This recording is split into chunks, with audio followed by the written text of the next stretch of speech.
भाजप आमदार सुनील कांबळे आता आपल्या सोबत आहेत। कांबळे साहेब, काय नेमकं झालं?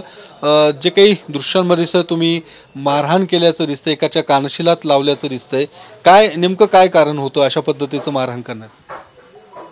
त्याला मारहाण म्हणता येणार नाही। त्याने जर आमदाराला ढकललं, शेटला असं धरून मला ढकललं त्याने।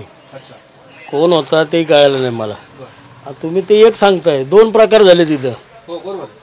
एक तर जिन्यातनं जाताना दुसरा कोण होता ते जॅकेट बिकेट घालून त्याने मला तीनदा असे कोपरे मारले। ते पोलिसांना सांगितलं, अरे म्हणे कोण आहे बघा। पोलिसांनी त्याला हाणलाय, मी नाही हाणला, मी सोडवलं त्याला। आणि दुसरा जो आला तर त्याने मला शेटला धरून, तो कोण होता ते काय माहित नाही, त्याला दिली ठेवून मी। अरे हे अशी पद्धत नाही ना या सरकारी कार्यक्रमात। तिथे कोणाची कोणाला ताळमेळ नव्हता, नुसते धक्काबुक्की कोण आलेले होते।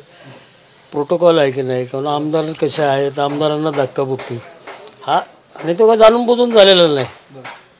त्याने त्याचं वडलं शेट, त्याला अरे आमदार उतरतो स्टेजवरनं, तो कोण होता तेही कळालेलं नाही त्याला। ते हाताने असंही केलं, पण त्याला काय ठरवून किंवा जाणून बुजून अशातला विषय नाही आहे। तुम्हाला धक्काबुक्की केल्यामुळे तुम्ही ती मारहाण केली असं तुमचं म्हणणं आहे? त्याच्यात दुसरं कारणच काय? ते दुसरं कारणच नाही ना त्याने। ते एकाने तर ते कोपरे तीनदा मारले आणि एकाने जो आला तर त्याने ते माझं शर्टच ओढलं। कोण होतं ते काय मला नेमकं माहिती नाही सांगता। कार्यक्रमाच्या सुरुवातीला सुद्धा राष्ट्रवादीच्या वैद्यकीय प्रदेशाध्यक्षाला सुद्धा तुम्ही मारहाण केल्याचं त्यांनी आरोप केला। सांगतोय ना, त्याने आरोप केला म्हणजे त्याला मी नाही मारलं, पोलिसांनी मारलं त्याला। मी नाही मारलं त्याला, मी सोडवलं उलट त्याला। तो जो प्रदेशाध्यक्ष होता ना त्याला मी नाही मारलं, त्याला पोलिसांनी मारला। अरे आमदार आहेत, आमदारांना तू तीनदा बुक्के मारतो, ते पोलिसांशी चालू होतं त्यांचं, आणि मी त्यांना सोडवलं। हां, ते कोनशिलेवरती तुमचं नाव नसल्यामुळे तुम्ही नाही नाही नाही, कौन्सिलवर नाव नाही, हे कलेक्टरशी सुरुवातीलाच बोललो मी। कलेक्टरने सांगितलं की मी तपास करून तुम्हाला हे करतो। त्यांनी ते म्हणले की आमच्याकडनं प्रूफ चेक करून पाठवून दिलेलं होतं। हे प्रशासनाने जाणून बुजून केलेलं काय ते त्याचं ते नेमकं आत्ता ते डीनचे फोन येतात मला, मी त्यांना म्हटलं नंतर आज तुम्ही ते ह्याच्यात असाल तर ते नंतर भेटू, आपण बघू। पण त्याच रागातून तुम्ही मारहाण केल्याचा सुद्धा आरोप? नाही असं नाही, तिथलं तुम्ही ते तुमच्याकडे जर CCTV फुटेज असतील तर राग घ्यायचं कारणच काय नाही। गेले 25-30 वर्ष राजकारणात असताना असलं कुठेतरी नाव नाही, हे असं कधीच करत नाही, हा स्वभावच नाही आमचा। CCTV तुम्ही उल्लेख करताय, मात्र जे दृश्यांमध्ये दिसतंय, तुम्ही स्टेजवरनं ज्या पायऱ्या उतरतायत आणि त्यावेळी तुम्ही त्याच्या कानशिलात लगावतायत असं दृश्यांमध्ये दिसतंय। काय कानशिलात कशी मारतात माहिती आहे ना? कानशिलात त्याला मी असंही केलेलं आहे उलट्या हाताने। त्याला कानशिलात मारायची म्हणजे मी झोपडपट्टीतला कार्यकर्ता आहे, आयुष्य माझं झोपडपट्टीत गेलं। कानशिलात कशी मारायची, तिथे कानशिलातला प्रकार मारायचा हा प्रकार वेगळा असतो, त्याला कानशिलात नाही मारली, त्याला मी असं ढकललं त्याने, मला असं वाटल्यानंतर त्याला हे काय केलेलं नाही। कोण आहे ते काही मला मला मला माहितीच नाही कोण आहेत ते, माझा ना परिचय ना घेणं ना देणं हा विषय। किंवा ठरवून त्याला कानशिलात मारायचं म्हणजे काहीतरी राग आलेला असतो, किंवा अशा टायमाला कानशिलात मारतात। हा कानशिलात नाही मारला त्याला, मी त्याला असं ढकललं बाजूला। सातत्याने तुमच्यावरती आरोप केले जातात, आता विरोधकांकडून सुद्धा आरोप होताना दिसतात की सुनील कांबळे अशा पद्धतीने कुणाला शिवीगाळ करणं असू दे किंवा कुणाला मारहाण करणं, सातत्याने तुमच्यावरती आरोप लावले जातात। अजिबात नाही असं। मग कुठल्या ह्याच्यात झालं तुम्ही सांगा मला, की या ह्याच्यात मी ह्याला शिवीगाळ केली, ह्याला हे केलं, असं कुठलं प्रकरण मला सांगा ना, कुठलं प्रकरण आहे असं की त्यात सातत्याने आरोप होणं हे नाही। आणि काम करत असणाऱ्या कार्यकर्त्याविषयी तक्रार असतात। मी प्रचंड काम करतो, लोकांमध्ये असतो, 18 तास रस्त्यावर उभा असतो, आणि झोपडपट्ट्यांमध्ये खूप फिरणं असतं, त्याच्यामुळे हे असं काहीतरी तुमच्यासारखे आता तुमच्याकडनं कळतं मला की माझ्यावर आरोप होतो, असं कधी हे करत नाही, स्वभावच नाही आपलं ते। आज जो काही प्रकार झालेला आहे तो जाणीवपूर्वक झाला असं काही वाटतं तुम्हाला? नाही नाही, त्यांच्याकडनं ते नकळत त्याला ते स्टेजवरनं जाताना तिथं गर्दी होती तर त्यांनी हे केलं, त्याच्यामुळे मी त्याला असं हे केलं।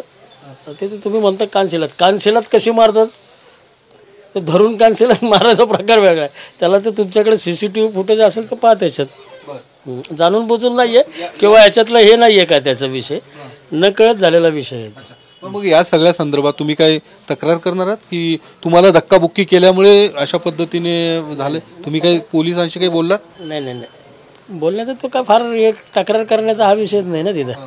सार्वजनिक कार्यक्रमात कोण होते व्यक्ती काय कशासाठी, तर तक्रार करण्याचा हा विषयच नाही आहे. तर तक्रार काय करणार नाही. पण ससून प्रशासनाचा तुम्ही जो दुसरा मुद्दा मला सांगितला तर त्या ह्याच्यात त्यांनी स्थानिक प्रोटोकॉल किंवा नियम आहे आणि मागासवर्गीय विशेषतः आमदार आणि या ससूनच्या 11 मजली इमारतीचं तशा अर्धवट बांधकाम होतं. तर पहिल्या अधिवेशनात आमदार झाल्यानंतर तुम्हाला ते त्याच्यावर फुटेज बी पाठवतो. पहिल्या अधिवेशनात ससूनच्या संदर्भात मी प्रश्न उपस्थित केले होते. मला माहिती आहे की माझं ससूनशी दररोज संबंध असतो आणि आज हे कसे स्थानिक लोकप्रतिनिधींचं का नाव डावललं त्याच्याबद्दल मी विधानसभा अध्यक्षांकडे आत्ता ते वकिलाला सांगितलं, नोटीस बी पोचली. ससून प्रशासनाच्या विरोधात हक्कभंग दाखल करतो. तुम्ही जसं म्हणता की मागासवर्गीय असल्यामुळे अशा पद्धतीने डावललं जाते, असंच कारण असावं मला असं वाटतं.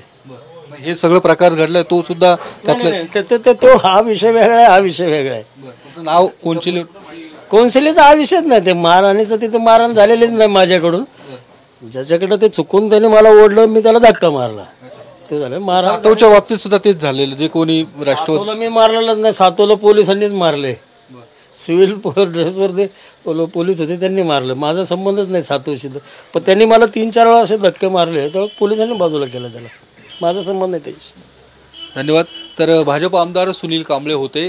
जो काही प्रकार घडलेला आहे तो कुठेही जाणीवपूर्वक झाला नसल्याचं सुद्धा त्यांनी स्पष्टीकरण दिलेलं आहे. मात्र ज्या पद्धतीने कोनशिलेवरती नाव नसल्यामुळे या संदर्भात सुद्धा ससून प्रशासनाला मी जाब विचारतो किंवा त्या संदर्भात काय पुढील कारवाई करता येईल ते सुद्धा मी बघणार असंही सुनील कांबळे यांचं म्हणणं आहे. कॅमेरामन अभिजित पिसेसह मी योगेश बोरसे, TV9 मराठी, पुणे.